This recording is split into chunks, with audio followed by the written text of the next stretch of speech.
একটা হলো আপনার চট্টগ্রাম বন্দরে কন্টেইনার হ্যান্ডলিং করার জন্য একটা আমাদের ইচ্ছা আছে, সেটা আমরা করছি, কারণ কন্টেইনার হ্যান্ডলিংয়ের ব্যাপারে একটু ইচ্ছা হচ্ছে। দ্বিতীয়ত হলো অ্যাজ ইউজুয়াল ডিএপি সার, ইউরিয়া সারের জন্য আমরা অ্যাপ্রুভ করেছি। আরেকটা হলো এলএনজিটা আমাদের অত্যন্ত দরকার, কারণ এলএনজিটা আসলে আমরা প্রাইভেট ইন্ডাস্ট্রিজের সারের সরবরাহ একটু বাড়াতে পারবো। তা আরও হয়তো দরকার হবে, সেটা পরে। তারপরে আপনার রংপুর এলাকায় প্রাইমারি স্কুলের 23টা প্রাইমারি স্কুলটা রিনোভেট করা এবং ওটা ডিজাস্টার ম্যানেজমেন্টের জন্য শেল্টার হিসেবে ব্যবহার করা হবে, ওটাই ইম্পর্টেন্ট।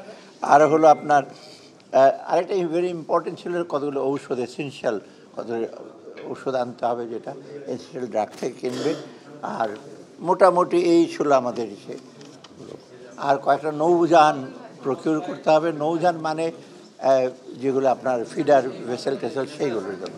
অর্থাৎ মোটামুটি আপনারা দেখছেন একটু বৈচিত্র্যময় কতগুলো অর্ডার। এলএনজিটা বলেছি তো, এলএনজি তো বেশি,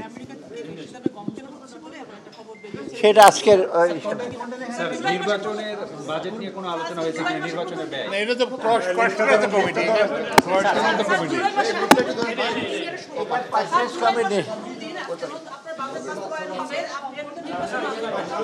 নির্বাচনের জন্য অর্থ যা বরাদ্দ দেওয়া হয়েছে এবং নির্বাচনের অর্থ যা দেওয়া হয় সেটা কোনো আমরা কার্পণ্য করব না।